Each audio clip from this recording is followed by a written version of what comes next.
رات کا پچھلا پہر تھا اور شہر پر ایک گہری خوفناک خاموشی طاری تھی۔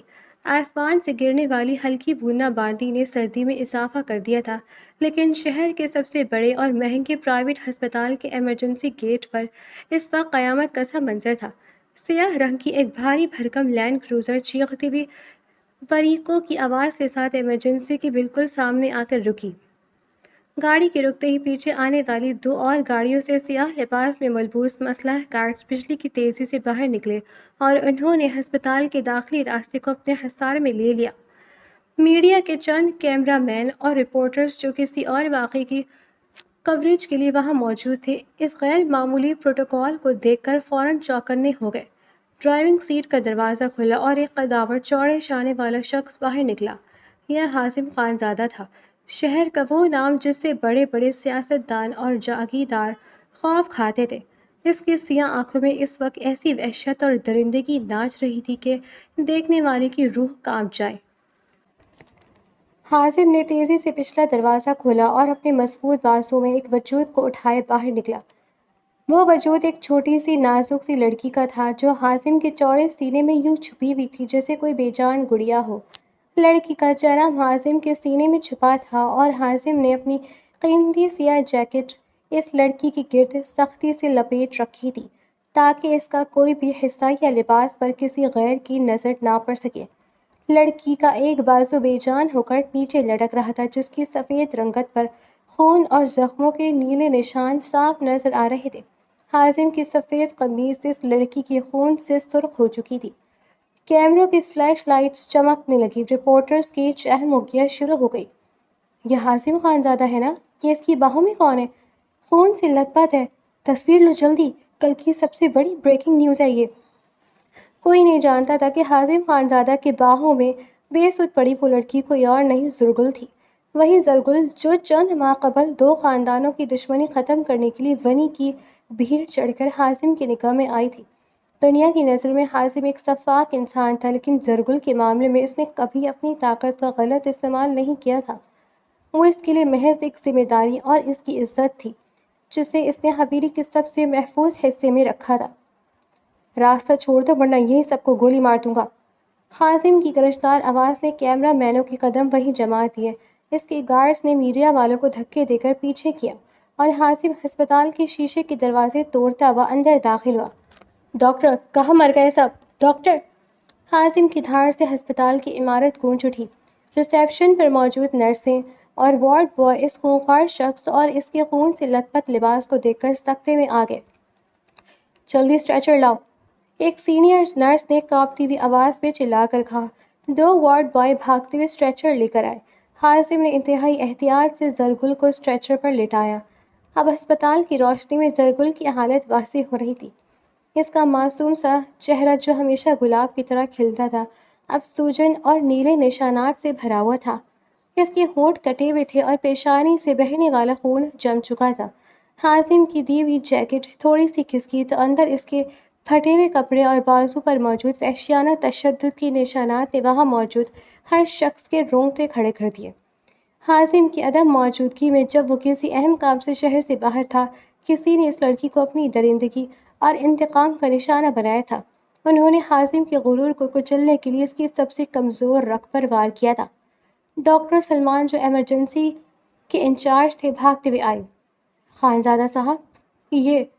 ڈاکٹر سلمان کی آواز زرگل کی حالت دیکھ کر حلق میں اٹک گئی۔ حازم نے آگے بڑھ کر ڈاکٹر سلمان کا کالر دبوچ لیا۔ اس کی آنکھوں کی رگیں خون کی طرح سرخ ہو رہی تھی۔ اسے کچھ نہیں ہونا چاہیے سلمان، میری جان نکلنے سے پہلے اس کے جسم میں جان آنی چاہیے۔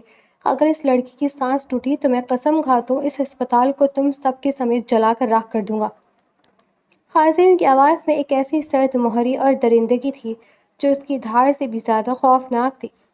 ہم پوری کوشش کر رہے ہیں خان صاحب، پلیز ہمیں اسے او ٹی لے جانے دیں۔ ڈاکٹر نے بمشکل اپنا کالر چھڑواتے ہوئے کہا۔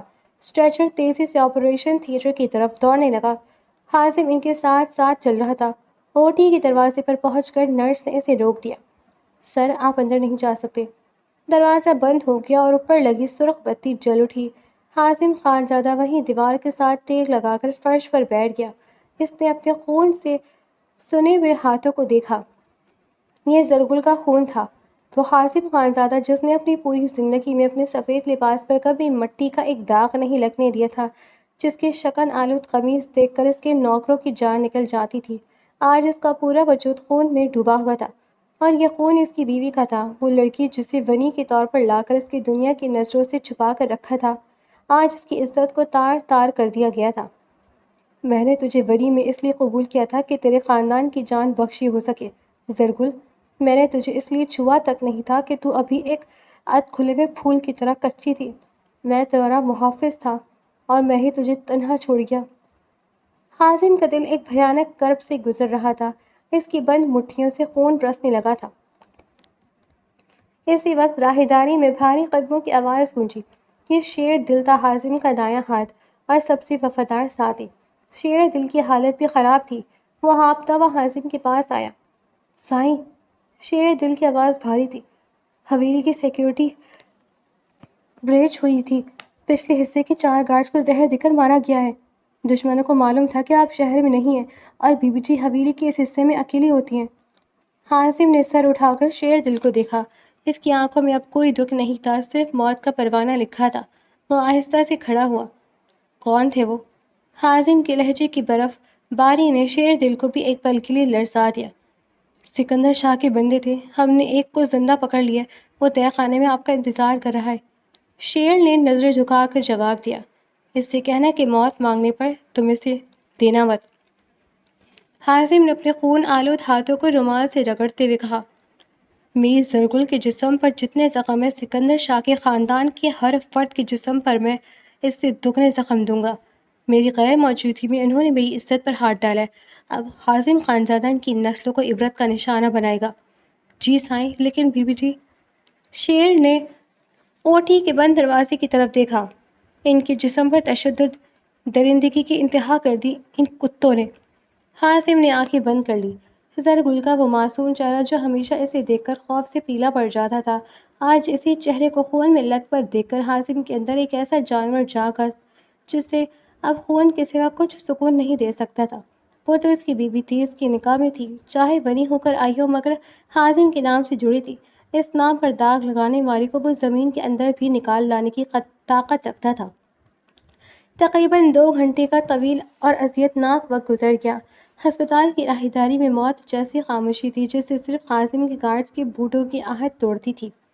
اچانک اوٹی کی سرخ بتی بجھ گئی اور دروازہ کھلا۔ ڈاکٹر سلمان باہر آئے، ان کے ماتھے پر پسینہ تھا اور چہرے پر تھکاوٹ اور پریشانی کے آثار نمایاں تھے۔ حازم 2 قدم چل کر ان کے سامنے آ کھڑا ہوا۔ اس نے کچھ نہیں پوچھا، بس اس کی سوالیہ غضبناک نظریں ڈاکٹر کے چہرے پر گڑی تھیں۔ خانزادہ صاحب، ڈاکٹر نے تھوک نگلتے ہوئے بات شروع کی، ہم نے ان کی جان بچا لی ہے، بلیڈنگ رک گئی ہے، لیکن کیا ڈاکٹر، سیدھی بات کرو۔ حازم کی آواز دھار سے کم نہیں تھی، لیکن پیشنٹ پر بہت زیادہ فزیکل ٹارچر کیا گیا ہے، ان کی پسلی کی 2 ہڈیاں فریکچر ہیں، دایاں بازو ٹوٹ چکا ہے، اور جو درندگی ان کے ساتھ کی گئی اس کی وجہ سے وہ گہرے صدمے میں ہے۔ جسمانی زخم تو بھر جائیں گے حازم صاحب، لیکن ان کے ذہن پر جو زخم لگے ہیں ان کا علاج صرف ادویات سے ممکن نہیں۔ انہیں ہوش آ گیا ہے، مگر وہ کسی کو اپنے قریب نہیں آنے دے رہی، نرسوں کو دیکھ کر بھی چیخ رہی ہیں۔ ڈاکٹر نے نظریں جھکاتے ہوئے تفصیلی رپورٹ دی۔ حازم کا جبڑا سختی سے بھینچ گیا، اس نے ایک گہری سانس لی اور ڈاکٹر کو ایک طرف دھکیلتے ہوئے اوٹی کے دروازے کو دھکیل دیا۔ سائیں، اندر جانا منع ہے۔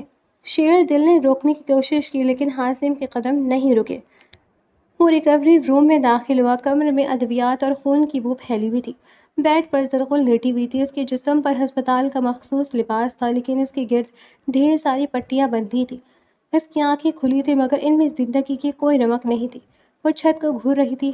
نرس اس کے پاس ڈرپ سیٹ کرنے آئی تو زرگل نے خوف سے اپنا سارا جسم سکیڑ لیا اور ایک دل خراش چیخ ماری، دور رہا مجھ سے، مت چھونا مجھے۔ اس کی آواز اتنی پھٹی ہوئی اور کمزور تھی کہ بمشکل سنائی دے رہی تھی۔ حازم نے ہاتھ کے اشارے سے نرس کو باہر جانے کا حکم دیا۔ نرس فوراً باہر نکل گئی۔ اب اس کمرے میں صرف وہ 2 تھے۔ حازم آہستہ آہستہ چلتا ہوا اس کے بیڈ کے قریب آیا۔ اس کے قدموں کی آہٹ سن کر زرگل نے ڈرتے ہوئے اس کی طرف دیکھا۔ حازم کے خون میں لت پت قمیص دیکھ کر وہ ایک دم بیڈ کے کونے میں سمٹ گئی، جیسے کوئی زخمی پرندہ شکاری کو دیکھ کر سمٹ جاتا ہے۔ نہیں نہیں، وہ ہذیانی انداز میں بڑبڑانے لگی، میں نے کچھ نہیں کیا، مجھے مت مارے، میں حاسم خانزادہ کی بیوی ہوں، وہ تمہیں زندہ نہیں چھوڑے گا، مجھے جانے دو۔ زرگل ان ہذیانی باتوں نے حاسم کے سینے کو چیر رکھا تھا۔ وہ درندوں کے سامنے بھی اسے ہی اپنا محافظ سمجھ کر اس کا نام لے رہی تھی۔ حاسم بیٹھ کے کنارے پر بیٹھا، اس نے انتہائی نرمی سے اپنا بڑا ہاتھ زرگل کے سر پر رکھا۔ زرگل نے ایک دم آنکھیں بند کر لی جیسے مار پڑنے کے انتظار میں ہو۔ زرگل، حازم کی آواز میں وہ روب اور دبدبا نہیں تھا جو پوری دنیا سنتی تھی۔ آج اس کی آواز میں ایک عجیب سا دکھ اور ملائمت تھی۔ زرگل نے اس کی آواز سن کر آہستہ سے آنکھیں کھولی۔ اس کے آنسو اس کے زخمی گالوں سے ہوتے ہوئے تکیے میں جذب ہونے لگے۔ آپ آ گئے؟ اس نے کانپتے ہوئے ہونٹوں سے پوچھا۔ انہوں نے مجھے بہت مارا، لیکن میں نے انہیں… وہ بولتے بولتے پھوٹ پھوٹ کر رونے لگی۔ اس کی سسکیاں کمرے کے سناٹے کو چیر رہی تھی۔ حازم نے اسے سینے سے لگا لیا۔ وہ جانتا تھا کہ اس کے جسم میں درد ہے، اس لیے اس نے اسے بہت آہستگی سے تھاما۔ مجھے معلوم ہے میری جان، مجھے معلوم ہے۔ حازم نے اس کے ماتھے پر لب رکھ دیے۔ تم پر کوئی داغ نہیں لگا۔ داغ تو حاسم خانزادہ کی غیرت پہ لگا ہے، جسے دھونے کے لیے اب اس شہر میں خون کی ندیاں بہیں گی۔ زرگل اس کے سینے میں منہ چھپائے روتی رہی، جیسے وہ واحد محفوظ پناہ گاہ ہو۔ حازم کی آنکھوں میں اب آنسو نہیں انگارے تھے۔ اس نے زرگل کو واپس لٹایا اور اس پر کمبل درست کیا۔ تم آرام کرو زرگل، تمہارا محافظ واپس آ گیا ہے۔ اب اس دروازے سے کوئی اندر نہیں آئے گا سوائے میرے اور ڈاکٹرز کے۔ حازم کمرے سے باہر نکلا۔ شیر دل وہیں کھڑا اس کا منتظر تھا۔ حازم نے اپنی خون آلود قمیض کی آستینیں اوپر چڑھائیں۔ اس کا چہرہ اب ایک پتھر کی طرح سپاٹ اور بے رحم ہو چکا تھا۔ شیر دل، حازم کی آواز پوری راہداری میں گونجی۔ سکندر شاہ کو پیغام بھیجو کہ حازم خانزادہ آ رہا ہے، اور اس سے کہنا کہ اپنے کفن کا بندوبست کر لے، کیونکہ اس کی لاش کو دفنانے کے لیے اس کے خاندان کا کوئی مرد زندہ نہیں بچے گا۔ حازم خانزادہ ہسپتال کے دروازے کی طرف بڑھا۔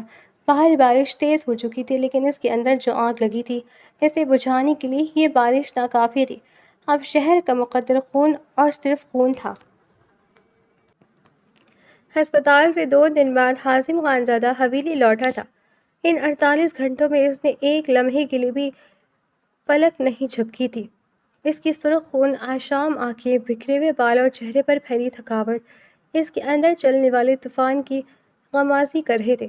وہ محض کچھ اہم دستاویزات اور زرگل کے لیے کچھ ضروری سامان لینے حویلی آیا تھا۔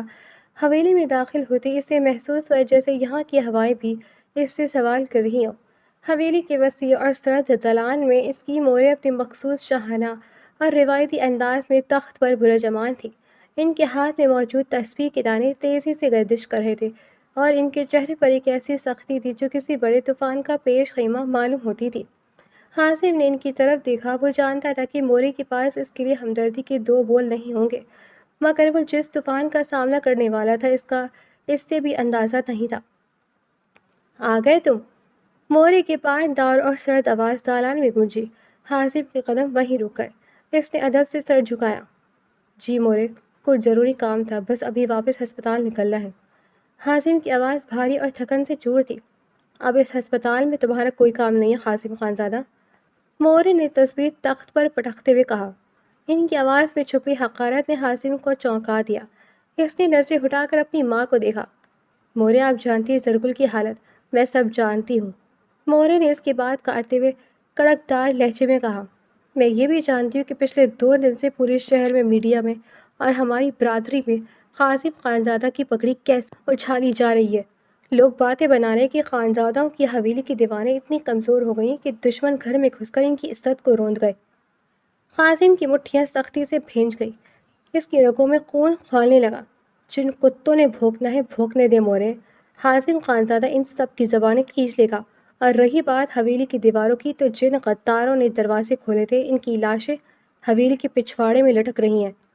مسئلہ غداروں کو نہیں ہے حازم، مورے اپنی جگہ سے کھڑی ہو گئی۔ ان کی آنکھوں میں روایتی غرور اور سرد مہری تیر رہی تھی۔ مسئلہ اس لڑکی کا ہے، وہ ونی میں آئی لڑکی ہے، اور اب تو وہ داغدار بھی ہو چکی ہے۔ ابھی اور اسی وقت اسے طلاق دو۔ طلاق کا لفظ سنتے ہی حازم کے دماغ کی رگیں تن گئیں۔ وہ جو اب تک ماں کے احترام میں نظریں جھکائے کھڑا تھا، اس نے یکدم سر اٹھایا۔ اس کی آنکھوں میں وہ درندگی اور وحشت لوٹ آئی جس سے پورا علاقہ کانپتا تھا۔ وہ میری بیوی ہے مورے۔ حازم کی دھار سے حویلی کے در و دیوار لرز اٹھے۔ قریب کھڑے ملازمین خوف سے پیچھے ہٹ گئے۔ میں اسے نہیں چھوڑوں گا، کسی کی اجازت نہیں ہے جو میرے سامنے اس کے لیے ایسے لفظ استعمال کرے۔ تم مجھ پر آواز بلند کر رہے ہو ایک گھٹیا لڑکی کے لیے؟ موری کا چہرہ غصے سے سرخ ہو گیا۔ تم بھول گئے ہو حازم کہ وہ کون ہے؟ وہ تمہارے سگے بھائی کے خون کے تعاون ہے۔ وہ اس دشمن قبیلے کی بیٹی ہے جنہوں نے میرے بیٹے کا خون بہایا تھا۔ میں نے اس حویلی میں بنی کے طور پر ایک قیدی، ایک مجرم کے طور پر قبول کیا تھا تاکہ وہ ساری زندگی ہمارے جوتوں کی نوک پر رہے، مگر تم نے کیا کیا؟ مورے ہانپنے لگی تھی لیکن ان کا غصہ کم نہیں ہو رہا تھا۔ وہ حازم کے قریب آئی اور اس کی آنکھوں میں آنکھیں ڈال کر بولی، پہلے بھی تم نے حویلی کی ہر روایت کے خلاف جا کر اس لڑکی کو اس گھر میں ایک ایسی عزت کی پناہ دی جیسے وہ کوئی من چاہی بہو ہو، جیسے وہ کوئی من چاہی دلہن ہو۔ تم نے اسے حویلی کے سب سے محفوظ حصے میں رکھا، اس کی ہر ضرورت پوری کی، اسے نوکروں کی فوج دے دی۔ تم نے اسے بنی نہیں خانزادوں کی ملکہ بنا کر رکھا، جبکہ وہ تمہارے بھائی کی خون بہا کے نتیجے میں آئی تھی۔ تمہیں اس بات کی کوئی پرواہ نہیں تھی کہ تمہاری ماں کا دل خون کیا صورت ہے جب وہ اس قاتل کی بیٹی کو اس حویلی میں آرام سے دیکھتی ہے۔ وہ قاتل نہیں ہے مورے، وہ 13 سال کی ایک معصوم بچی ہے جس کا ان دشمنیوں سے کوئی لینا دینا نہیں ہے۔ حازم نے اپنے جذبات پر قابو پانے کی ناکام کوشش کرتے ہوئے کہا، میں نے اسے اس لیے محفوظ رکھا تھا کیونکہ وہ میرے نام سے جڑ چکی تھی۔ میں نے اسے اس لیے ہاتھ نہیں لگایا کیونکہ وہ ابھی کچی عمر کی تھی۔ میں اس کا محافظ تھا مورے، اور میری غیر موجودگی میں میری غیرت پر، میری بیوی پر حملہ ہوا ہے۔ وہ بیوی نہیں، ایک داغ ہے، مورے نے بے دردی سے کہا۔ ان کے لہجے میں کوئی رحم نہیں تھا، اور میں اب نہیں چاہتی کہ وہ اس حویلی میں دوبارہ قدم رکھے۔ ایک ایسی عورت جس کے ساتھ زیادتی کی گئی ہے، جسے دشمنوں نے رون ڈالا ہو، جو پہلی بنی میں آئی تھی، اب میری حویلی میں اس کے لیے کوئی گنجائش نہیں ہے۔ خانزادوں کی حویلی کی چوکھٹ کسی داغدار عورت کے لیے نہیں بنی۔ تم اسے طلاق دو گے اور اسے واپس اس کے باپ کے گھر پھینکو تاکہ وہ اپنی غلاظت اپنے ساتھ لے جائے۔ مورے کے یہ الفاظ حازم کے لیے کسی تیز دھار خنجر کی طرح تھے۔ زرگل کا وہ معصوم اور خوفزدہ چہرہ جو ہسپتال کے بستر پر درد سے کرہا رہا تھا، حازم کی آنکھوں کے سامنے گھوم گیا۔ اس بچی نے کس درندگی کا سامنا کیا تھا اور اب اس کی اپنی ماں اسے اس حال میں تنہا چھوڑنے کا حکم دے رہی تھی۔ حازم نے ایک گہری طویل سانس لی۔ جب اس نے دوبارہ آنکھیں کھولی تو ان میں نہ کوئی احترام تھا اور نہ ہی کوئی الجھن، ان میں صرف ایک حتمی فیصلہ تھا۔ اس نے مورے کو ایک گہری سرد اور کاٹ دار نظر سے دیکھا۔ اس کے لہجے کی سرد مہری نے دالان کے ماحول کو مزید سرد کر دیا۔ مورے، حازم کی آواز میں اب ایک ایسی خطرناک خاموشی تھی جو طوفان سے پہلے ہوتی ہے۔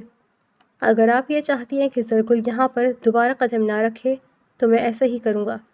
مورے کے چہرے پر ایک لمحے کے لیے فاتحانہ مسکراہٹ ابھری، لیکن وہ مسکراہٹ اگلے ہی پل جم گئی۔ زرگل اب اس حویلی میں کبھی قدم نہیں رکھے گی، حازم نے اپنے الفاظ پر زور دیتے ہوئے کہا، کیونکہ میں اسے شہر والی کھوٹی میں لے جاؤں گا اور اب وہ وہیں پر رہے گی۔ میری بیوی، میری عزت، میری زرگل اب شہر کے اس کھوٹی کے مالکن بن کر رہے گی اور میں بھی اس کے ساتھ وہیں رہوں گا۔ یہ سنتے ہی مورے جیسے تڑپ اٹھی۔ انہیں اپنے کانوں پر یقین نہیں آیا۔ ان کا وہ بیٹا جو ہمیشہ ان کی فرمانبرداری اور محبت کی علامت ہوا کرتا تھا، جس نے کبھی ان کے سامنے آنکھ اٹھا کر بات نہیں کی تھی، آج ان کی حکم عدل بھی کر رہا تھا، اور وہ بھی ایک بنی کے لیے۔ حازم! مورے چلائیں۔ ان کا وجود غصے اور اس صدمے سے کانپ رہا تھا۔ تم ہوش میں تو؟ تم ایک دشمن کی بیٹی، ایک بنی، ایک داغدار عورت کے لیے اپنی ماں سے بغاوت کر رہے ہو؟ تم اس حویلی کو چھوڑو گے؟ میں نے کہا نا مورے، وہ داغدار نہیں ہے۔ داغ میری حفاظت پر لگا ہے اور اسے میں خون سے دھوؤں گا۔ حازم نے مڑنے سے پہلے آخری بار اپنی ماں کی طرف دیکھا۔ آپ نے اس حویلی کے دروازے اس کے لیے بند کیے، میں نے نہیں۔ آج سے اس کے اور میرے گھر کا راستہ ایک ہے اور حویلی کا راستہ الگ۔ حازم مزید ایک بھی لمحہ رکے بغیر حویلی کے دالان سے باہر نکل گیا۔ مورے کی غصے سے بھری آوازیں اور پکار اس کے پیچھے گونجتی رہیں، لیکن اس کے قدموں میں کوئی ہچکچاہٹ نہیں تھی۔ اس وقت اس سے مورے کے کیا خیالات تھے، ان کی سوچیں کیا تھی، اس کی کوئی پرواہ نہیں تھی۔ وہ ان رسم و رواج، جھوٹی انا اور کھوکھلی عزت کے معیاروں پر بہت دور جا چکا تھا۔ گاڑی میں بیٹھتے ہی حازم نے اپنا سر سیٹ کی پشت سے ٹکا لیا۔ اس کی آنکھیں بند تھیں لیکن اس کا دماغ کسی بھٹی کی طرح سے لگ رہا تھا۔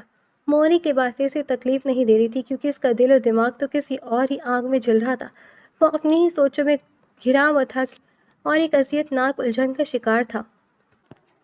شیر دل! حازم نے آنکھیں کھولے بغیر آواز دی۔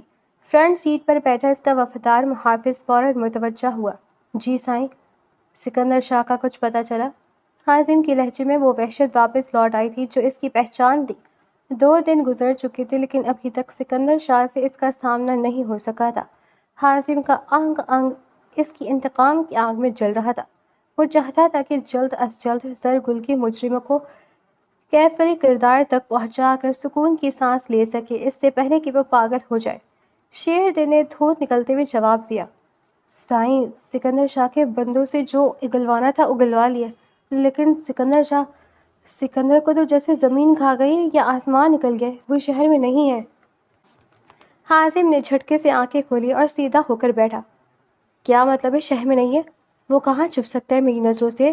سائیں، ہمیں جو اطلاع ملی اس کے مطابق وہ اس رات واردات کے فوراً بعد پرائیویٹ چارٹر فلائٹ سے بیرون ملک فرار ہو گیا ہے۔ شیر دل نے نظریں جھکاتے ہوئے کہا، اسے معلوم تھا کہ جب آپ کو اس واقعے کا علم ہوگا تو آپ اس کی بوٹیاں نوچ لیں گے۔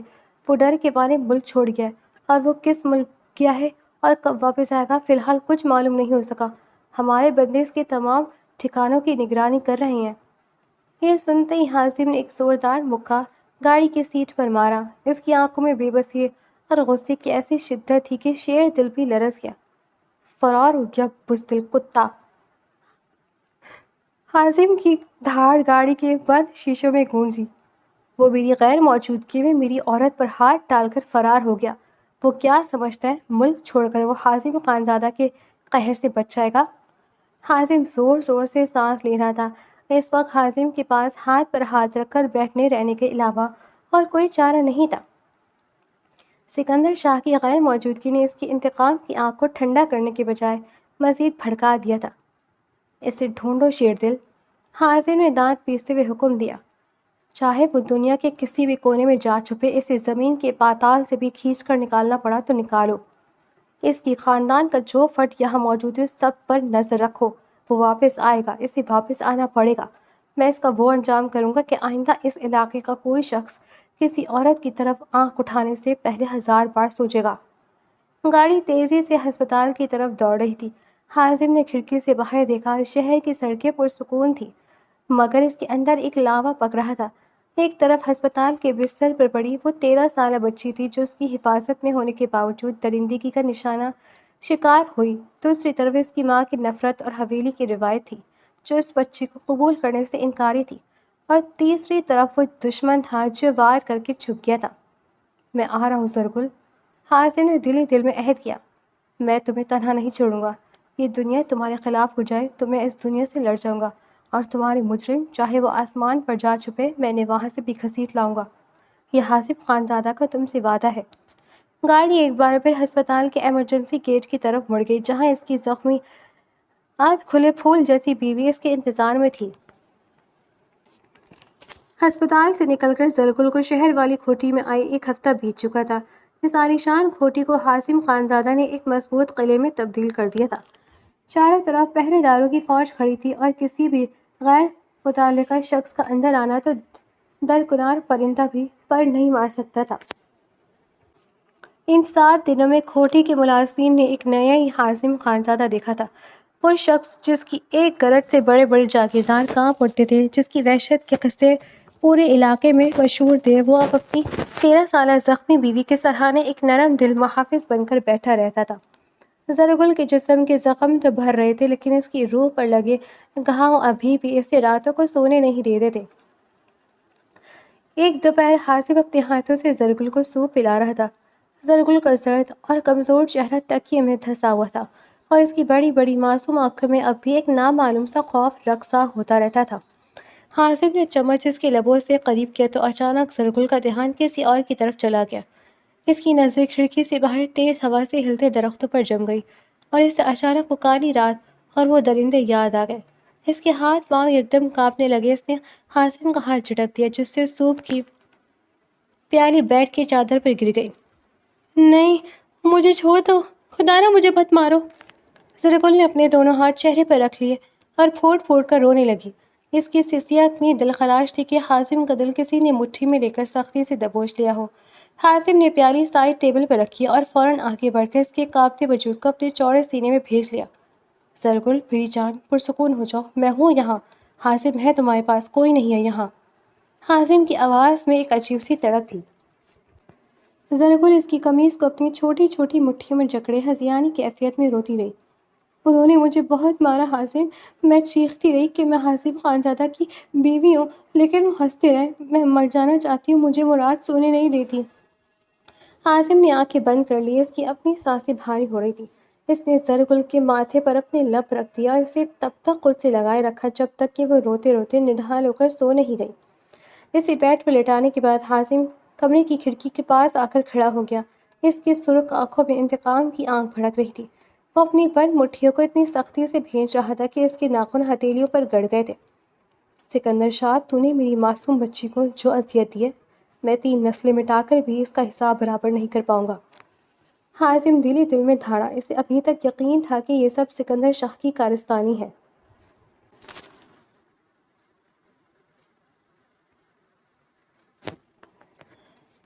اس واقعے کو گزرے قریباً 1 مہینہ ہونے کو آیا تھا۔ حازم نے اس پورے مہینے میں ایک بار بھی حویلی کا رخ نہیں کیا تھا۔ مورے سے آخری ملاقات میں ہونے والی تلخ کلامی اس کے ذہن میں نقش تھی، لیکن پچھلے 2 دن سے اسے شیر دل کے ذریعے خبر مل رہی تھی کہ موری کی طبیعت کچھ ٹھیک نہیں ہے۔ بلڈ پریشر مسلسل ہائی رہ رہا تھا اور بستر سے نہیں اٹھ پا رہی تھی۔ حازم چاہے کتنا ہی شفاق اور ضدی کیوں نہ تھا، آخر تھا تو ایک بیٹا۔ اسے اندر ہی اندر یہ احساس بھی کھا رہا تھا کہ اس دن اس نے غصے میں اپنی ماں کو کافی سخت باتیں سنا دی تھی۔ اس نے فیصلہ کیا کہ وہ حویلی جا کر موری کی عیادت کرے گا اور معاملات کو کسی حد تک ٹھنڈا کرنے کی کوشش کرے گا۔ اس نے زرگل کو شہر والی کھوٹی میں ہی چھوڑا، سیکیورٹی کو مزید سخت کیا اور اکیلا ہی حویلی کی طرف روانہ ہو گیا۔ حویلی پہنچا تو وہاں وہی مخصوص چہل پہل اور روایتی رونق تھی۔ ملازمین کاموں میں مصروف تھے۔ حازم کی لینڈ کروزر حویلی کے پورچ میں رکی تو سب نوکروں نے سر جھکا کر اسے سلام کیا۔ حازم کسی کی طرف دیکھے بغیر سیدھا حویلی کے اندرونی حصے کی طرف بڑھ گیا، جہاں موری کا مخصوص اور شاہانہ کمرہ تھا۔ راہداری میں چلتے ہوئے اس کے قدموں کی آہٹ بھاری تھی۔ وہ موری کے کمرے کے دروازے کے بالکل قریب پہنچا اور ابھی اس نے دروازے کے ہینڈل پر ہاتھ رکھا ہی تھا کہ اندر سے آنے والی آوازوں نے اس کے قدم وہیں منجمد کر دیے۔ اندر موری کی کڑکدار اور نفرت میں ڈوبی ہوئی آواز گونج رہی تھی۔ ایک کام ڈھنگ سے نہیں ہوتا تم بیوقوفوں سے۔ موری غصے سے پھنکا رہی تھی۔ میں نے تم لوگوں سے صاف الفاظ میں کہا تھا کہ وہ لڑکی زندہ نہیں بچنی چاہیے، اس کا کام ہمیشہ کے لیے تمام کر دینا، لیکن تم کتوں نے اسے زندہ چھوڑ دیا۔ حازم کے دماغ میں جیسے کسی نے بم پھوڑ دیا ہو۔ اس کا ہاتھ دروازے کے ہینڈل پر ہی جم گیا۔ اس کی سانسیں حلق میں اٹک گئی۔ اندر سے حویلی کے ایک پرانے اور وفادار ملازم قادر بخش کی کانپتی ہوئی آواز آئی، بی بی جی، ہم نے تو اپنی طرف سے پوری کسر نکال دی تھی، اس پر اتنا تشدد کیا تھا کہ ہمیں لگا وہ مر گئی ہے، ہم تو اسے مراور چھوڑ کر ہی نکلے تھے، لیکن حازم سائیں وقت سے پہلے وہاں پہنچ گئے اور بکواس بند کرو اپنی۔ موری نے اس کی بات کاٹتے ہوئے چیخ کر کہا، اور اب دیکھو نتیجہ، وہ حازم سائیں کے اور سر چڑھ گئی ہے۔ پتہ نہیں اس منحوس نے میرے بیٹے پر کیا جادو کر دیا کہ میرا بیٹا میرا ہی نہیں رہا۔ ایک بنی ایک دشمن کی بیٹی کے لیے اس نے اپنی ماں کا سینہ چھلنی کر کے حویلی چھوڑ دی۔ حازم کی آنکھوں کے سامنے اندھیرا چھانے لگا، زمین جیسے اس کے قدموں کے نیچے سے کھسک رہی تھی۔ تو یہ سچ تھا، جس درندے کو وہ در بدر تلاش کر رہا تھا، وہ درندہ تو اس کے اپنے گھر میں اس کی اپنی ماں کے روپ میں بیٹھا تھا۔ وہ زرگل کے زخم یاد کر کے تڑپ اٹھا۔ اس کی اپنی ماں نے ایک 13 سالہ بچی کے ساتھ یہ درندگی کروائی تھی۔ موری کی زہریلی آواز دوبارہ ابھری، اور تم احمقوں کی بیوقوفی تو دیکھو، تم کتوں کو یہ خبر بھی نہ تھی کہ سکندر شاہ اس رات شہر میں ہی نہیں تھا، وہ باہر گیا ہوا ہے۔ اب اس پہ الزام یہ کیسے ثابت ہوگا؟ حازم تو پاگلوں کی طرح سکندر کو ڈھونڈ رہے۔ اگر حازم کو ذرا سے بھی بھنک پڑ گئی کہ یہ سب میرا کیا دھرا ہے، تو تم جانتے وہ کیا کرے گا۔ کسی کام کی نہیں رہے تم لوگ، نکل جاؤ میری نظروں سے۔ موری نے غصے سے کہا۔ حازم کے صبر کا پیمانہ چھلک چکا تھا۔ اس کے اندر کا بیٹا وہیں اسی راہداری میں مر گیا تھا، اور اب دروازے کے باہر صرف ایک بھپرا ہوا زخمی درندہ کھڑا تھا۔ اس نے ایک زوردار لات مار کر کمرے کا بھاری دروازہ کھولا کہ کمرے میں موجود مورے اور تینوں ملازمین کے دل اچھل کر حلق میں آ گئے۔ کمرے میں موجود جیسی خاموشی چھا گئی۔ حازم خانزادہ دروازے کے فریم میں کھڑا تھا۔ اس کی آنکھیں خون کی طرح سرخ تھیں، چہرہ غضب سے سیاہ پڑ چکا تھا، اور اس کی سانسیں کسی بھپرے ہوئے شیر کی طرح چل رہی تھی۔ حازم؟ موری کے ہونٹ کانپے، ان کا چہرہ خوف سے سفید پڑ گیا۔ ان کے ہاتھ سے تصویر چھوٹ کر فرش پر گری اور اس کے دانے پورے کمرے میں بکھر گئے۔ تینوں ملازم حازم کو دیکھ کر تھر تھر کانپنے لگے۔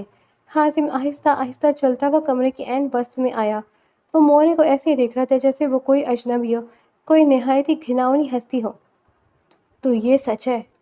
حازم کی آواز اتنی دھیمی، اتنی سرد اور اتنی خوفناک خطرناک تھی کہ مورے کو اپنا خون جمتا ہوا محسوس ہوا۔ وہ سکندر شاہ نہیں تھا، وہ میرے اپنے گھر کے محافظ، میرے اپنے کتے تھے، اور انہیں پٹا ڈال کر چھوڑنے والی میری اپنی مورے تھی۔ میری بات سن حازم، تو غلط سمجھ رہا ہے۔ مورے نے ہکلاتے ہوئے صفائی پیش کرنے کی کوشش کی، لیکن حازم نے ہاتھ کے اشارے سے انہیں خاموش کروا دیا۔ کیا غلط سمجھ رہا ہوں میں؟ حازم یکدم دھاڑا۔ اس کی آواز سے کمرے کے شیشے لرز اٹھے۔ یہ کہ میری ماں نے ایک 13 سالہ معصوم بچی پر جو میری پناہ میں تھی، میری غیر موجودگی میں اپنے پالتو کتے چھوڑ دیے۔ یہ کہ آپ نے میری عزت، میرے غرور کو سر عام ننگا کر دیا۔ حازم نے آگے بڑھ کر قادر بخش کا گریبان پکڑ لیا اور اسے ایک ہی جھٹکے میں ہوا میں اٹھا لیا۔ تو نے ہاتھ لگایا تھا میری بیوی کو، تو نے اس کے جسم پر وہ زخم دیے تھے۔ حازم کی آنکھوں میں وحشت ناچ رہی تھی۔ اس سے پہلے کہ قادر بخش کچھ بول پاتا، حازم نے اسے پوری طاقت سے زمین پر دے مارا۔ اس کے سر سے خون بہنے لگا، لیکن حازم کو کوئی پرواہ نہیں تھی۔ حازم رک جاؤ، مورے چلائی۔ تم ایک نوکر کو میرے سامنے مار رہے ہو، اور وہ بھی اس لڑکی کے لیے جو ہمارا خون بہا تھی۔ وہ ایک دشمن کی بیٹی ہے حازم، اس نے ہمارے خاندان کا خون کیا تھا۔ میں اس ونی کو اپنی حویلی پر راج کرتے نہیں دیکھ سکتی۔ حازم نے قادر بخش کو چھوڑا اور آہستہ سے سیدھا کھڑے ہو کر مورے کی طرف پلٹا۔ اس کی آنکھوں میں اب آنسو تھے، بے بسی اور شرمندگی کے آنسو۔ وہ دشمن کی بیٹی تھی مورے؟ حازم کی آواز تڑ سے بوجھل تھی۔ لیکن وہ حازم خانزادہ کی بیوی تھی۔ میں نے اسے ونی کے طور پر قبول کیا تھا تاکہ خون ریزی ختم ہو۔ میں اس کا محافظ تھا۔ میں نے سوچا تھا کہ میں اسے اس غلاظت سے بچاؤں گا جو ہمارے معاشرے میں عورتوں کے ساتھ ہوتی ہے، لیکن مجھے کیا پتا تھا کہ سب سے بڑی غلاظت تو اس حویلی کے اندر پل رہی تھی۔ مورا نے کچھ بولنا چاہا، لیکن حازم نے انہیں بولنے نہیں دیا۔ آپ جانتی ہیں مورے، جب وہ ہسپتال میں موت اور زندگی کی کشمکش میں تھی تو وہ ہذیانی کیفیت میں کہا کہہ رہی تھی، وہ کہی تھی کہ مجھے مت مارو، میں حازم خانزادہ کی بیوی ہوں، وہ تمہیں زندہ نہیں چھوڑے گا۔ وہ درندوں کے سامنے بھی مجھے ہی اپنا محافظ سمجھ رہی تھی، اور اس کا محافظ کیا کر رہا تھا؟ اس کا محافظ سکندر شاہ کو ڈھونڈ رہا تھا، جبکہ اصل مجرم اس کی اپنی ماں نکلی۔ حازم نے اپنے دونوں ہاتھ اپنے چہرے پر پھیرے۔ اس کا دل چاہ رہا تھا کہ وہ اس پوری حویلی کو آگ لگے دے۔ تم اس لڑکی کے سحر میں اندھے ہو چکے ہو حازم، مورے نے اپنے روایتی غرور کو دوبارہ سمیٹتے ہوئے کہا۔ میں تمہاری ماں ہوں، میں نے جو کیا اس حویلی کی عزت اور تمہارے مستقبل کے لیے کیا۔ وہ لڑکی تمہارے لائق نہیں تھی۔ عزت؟ حازم تلخی سے ہنسا۔ آپ نے بھی عزت کو بازار میں نیلام کر دیا مورے۔ آپ نے ایک عورت ہو کر دوسری عورت کی عصمت تار تار کروائی، اور آپ اسے عزت کہتی ہیں؟ حازم کے چہرے پر موجود تمام تر درد اور افسوس اب ایک پتھریلی سرد مہری میں بدل چکا تھا۔ اس نے ایک گہری سانس لی، اپنے بکھرے ہوئے بالوں کو پیچھے کیا اور اپنی ماں کی آنکھوں میں آنکھیں ڈالی۔ آج کے بعد حازم کی آواز میں کوئی لرزش نہیں تھی، کوئی جذبہ نہیں تھا۔ اس حویلی، ان جائیدادوں اور اس جاگیر سے حازم خانزادہ کا کوئی تعلق نہیں ہے، اور نہ ہی میرا آپ سے کوئی رشتہ ہے۔ مورے سکتے میں آ گئی۔ حازم، کہ تم کیا کہہ رہے ہو؟ تم اپنی ماں کو چھوڑے گے؟ میری ماں اسی وقت مر گئی تھی جب اس نے ایک معصوم بچی پر ظلم کا حکم دیا تھا، حازم نے بے رحمی سے کہا۔ اور رہے یہ کتے؟ اس نے فرش پر بکھرے ملازمین کی طرف اشارہ کیا۔ ان کی تو میں وہ کھال ادھیڑوں گا کہ یہ موت کی بھیک مانگیں گے، میں انہیں زندہ نہیں چھوڑوں گا، یہ میرا آپ سے وعدہ ہے۔ حازم خانزادہ مڑا اور بھاری قدموں سے کمرے سے باہر نکلنے لگا۔ حازم پلٹ آؤ، تم مجھ سے منہ نہیں موڑ سکتے، میں تمہاری مورے ہوں حازم۔ پیچھے سے مورے کی چیختی ہوئی آوازیں آ رہی تھی، لیکن حازم کے قدم ایک پل کے لیے بھی نہیں رکے۔ وہ حویلی کے لمبے دالان عبور کرتا ہوا باہر نکل گیا۔ اس نے ایک آخری نظر اس پرشکوہ حویلی پر ڈالی جس میں وہ پیدا ہوا تھا، پلا بڑھا تھا، اور جہاں اس کا طوطی بولتا تھا۔ آج یہ حویلی اسے ایک مقتل گاہ لگ رہی تھی۔ اس نے گاڑی کا دروازہ کھولا اور اندر بیٹھ گیا۔ شیر دل، حازم نے سرد لہجے میں اپنے محافظ کو حکم دیا۔ اندر قادر بخش اور 2 اور بندے، انہیں اٹھاؤ اور شہر والی کوٹھی کے تہہ خانے میں لے آؤ۔ اگر ان میں سے کوئی بھاگنے کی کوشش کرے تو اس کی ٹانگوں میں گولی مار دینا۔ شیر دل حیرت سے حازم کو دیکھنے لگا، لیکن حازم کی آنکھوں کی وحشت دیکھ کر وہ فوراً سر ہلا کر حویلی کی طرف بھاگا۔ حاسم نے گاڑی سٹارٹ کی اور حویلی کے گیٹ سے باہر نکل گئی۔ اب اس کا راستہ صرف اور صرف زرگل کی طرف جاتا تھا۔ وہ جانتا تھا کہ اصل امتحان اب شروع ہوا ہے، کیونکہ جس مجرم کو وہ سزا دینے والا تھا اس کی جڑیں اس کے اپنے ہی خون میں پیوست تھیں۔ حازم خانزادہ کے لیے وہ حویلی اب محض اینٹ اور گارے کا ایک ڈھانچہ تھی جس میں اس کی روح کا قتل بسا تھا۔ اس دن کے بعد شہر والی کوٹھی کے دروازے حویلی کے ہر فرد پر بند کر دیے گئے۔ حازم نے اپنے نام کے ساتھ جڑی جاگیر، روح اور تعلقات کو ایک طرف رکھ کر اپنی پوری دنیا زرگل کے گرد آباد کر لی تھی۔ شہر والی کوٹھی کا تاریک اور سرد تہخانہ ان چیخوں کا گواہ تھا جو دیواروں سے ٹکرا کر دم توڑ دیتی تھی۔ قادر بش اور اس کے ساتھیوں کو حازم نے ایسی موت دی تھی جس کی تمنا وہ ہر گزرتے سیکنڈ کے ساتھ کرتے تھے۔ سائیں ہمیں معاف کر دیں، ہمیں بی بی جی نے حکم دیا تھا۔ قادر بخش خون میں لت پت فرش پر گر گڑایا۔ حازم نے اپنی آستینیں اوپر چڑھائیں اور اس کے جبڑے پر اپنی مضبوط گرفت جمائی۔ حکم مانا تمہارا کام تھا، لیکن جس بچی کی تم نے روٹیاں توڑی، اس کی عصمت پر ہاتھ ڈالتے وقت تمہارے ہاتھ کیوں نہیں کانپے؟ حازم کی آواز میں جہنم کی سی تپش تھی۔ تم نے اسے جو زخم دیے میں ان کا حساب انچ انچ کر کے لوں گا۔ اس رات کے بعد وہ تینوں درندے پھر کبھی کسی کو نظر نہیں آئے۔ حازم نے قانون کو اپنے ہاتھ میں لیے بغیر ان کا وہ انجام کیا کہ زمین بھی انہیں قبول کرنے سے کترانے لگی۔ ان کا خاتمہ کرنے کے بعد جب حازم اوپر کمرے میں آئے تو اس نے اپنے خون آلود ہاتھ دھوئے اور زرگل کے کمرے میں داخل ہوا۔ زرگل سو رہی تھی لیکن اس کے چہرے پر اب وہ کرب نہیں تھا۔ حازم اس کے پاس بیٹھا اور اس کے چھوٹے سے ہاتھ کو اپنے ہاتھ میں لے لیا۔ تمہارے مجرم مٹ گئے زرگل، اب کوئی تمہیں نہیں چھو سکتا۔ دوسری طرف خانزادوں کی وہ عظیم الشان حویلی جہاں کبھی محفلیں سجتی تھیں اب ایک قبرستان کا منظر پیش کر رہی تھی۔ حازم کے جانے کے بعد مورے کا غرور جیسے کسی کچی دیوار کی طرح ڈھہ گیا تھا۔ شروع میں انہوں نے سوچا کہ حازم چند دن میں واپس آ جائے گا، آخر وہ ان کا بیٹا تھا، ان کا خون تھا۔ لیکن جب مہینہ سال میں بدلا تو مورے کی ہمت جواب دینے لگی۔ وہ روزانہ حویلی کے بڑے لکڑی کے دروازے کے سامنے کرسی بچھا کر بیٹھ جاتی۔ ان کی نظر سڑک کے اس موڑ پر جمی رہتی جہاں سے حازم کی گاڑی نمودار ہوا کرتی تھی۔ آئے گا، میرا حازم آئے گا، وہ خود کلامی کرتی تھی۔ وہ اپنی ماں سے زیادہ دیر ناراض نہیں رہ سکتا۔ اسے معلوم ہے کہ میں نے جو کیا اس کی بھلائی کے لیے کیا۔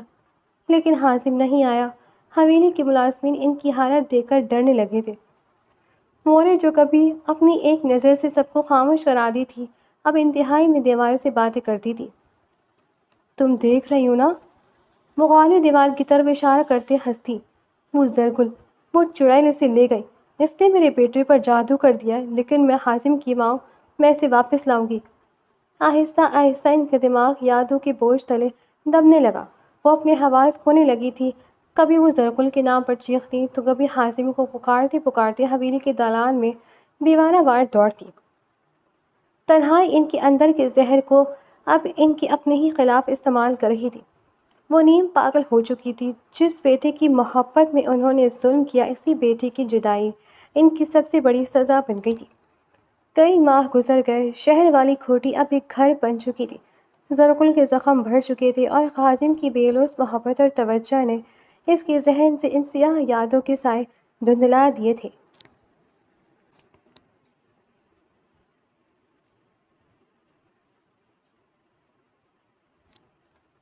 ایک شام کوٹھی کے باغ میں جہاں گلاب کے پھول مہک رہے تھے، زرگل جھولے پر بیٹھی ایک کتاب پڑھ رہی تھی۔ اب اس کے چہرے پر ایک تازہ نکھار تھا۔ حازم آفس سے واپسی پر سیدھا باغ میں آیا۔ آج کتاب میں اتنی مگن ہو کہ میرے آنے کا پتہ بھی نہیں چلا۔ حازم نے مسکراتے ہوئے اس کے سر پر ہاتھ رکھا۔ زرگل نے کتاب بند کی اور کھلکھلا کر ہنسی۔ اس کی ہنسی اب ڈری ہوئی نہیں تھی، بلکہ اس میں زندگی کی رمق تھی۔ آپ لیٹ آئے حازم صاحب، میں نے آپ کا کتنا انتظار کیا۔ حازم اس کے پاس بیٹھ گیا اور اس کا ہاتھ تھام لیا۔ اب تمہاری زندگی میں کبھی انتظار اور اندھیرا نہیں آئے گا زرگل۔ زرگل نے حازم کے کندھے پر سر رکھا۔ حازم، کیا ہم کبھی حویلی واپس نہیں جائیں گے؟ اس نے دبی آواز میں پوچھا۔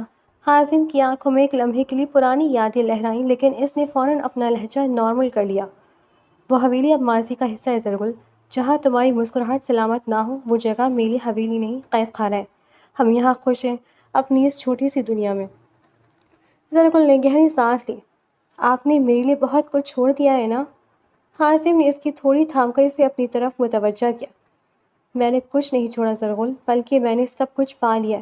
جس دن میں نے تمہیں اس حالت میں دکھا تھا، اس دن مجھے احساس ہوا کہ میرے پاس کتنی ہی دولت اور طاقت کیوں نہ ہو، اگر میں تمہاری حفاظت نہیں کر سکتا تو میں کچھ بھی نہیں۔ تم میری عزت، میری بیوی ہو، اور اب تم میرا کل ہو۔ زرغل کی آنکھوں میں عقیدت اور محبت کے آنسو تیرنے لگے۔ اسے وہ دن یاد آیا جب وہ ونی بن کر آئی تھی، سہمے ہوئے قدموں کے ساتھ، اور آج وہ ایک آزاد، پر اعتماد اور محبت پانے والی عورت بن چکی تھی۔ شکریہ عاظم صاحب، مجھے اس جہنم سے نکالنے کے لیے۔ حازم نے اسے اپنے سینے سے لگا لیا۔ اب صرف سکون ہوگا زرغل، صرف ہم اور ہماری یہ خوشیاں۔ شام کی کرسی شا رہی تھی اور دور کہیں پرندے اپنے گھونسلوں کی طرف لوٹ رہے تھے۔ حازم اور زرغل کی زندگی اب اس شاہراہ پر گامزن تھی جہاں کوئی ونی نہیں تھی، کوئی دشمنی نہیں تھی اور کوئی ظالم مورے نہیں تھی۔ وہاں صرف ایک محافظ تھا اور اس کی وہ پناہ گاہ جسے اس نے اپنی جان کی بازی لگا کر بچایا تھا۔ خانزادوں کی حویلی میں اب بھی ایک بوڑھی عورت دروازے کی طرف دیکھتی تھی، لیکن شہر والی کھوٹی کا وہ دروازہ اب خوشیوں کے لیے ہمیشہ کے لیے کھل چکا تھا۔ محبت نے نفرت پر فتح پا لی تھی اور ظلم کے بادل چھٹ چکے تھے۔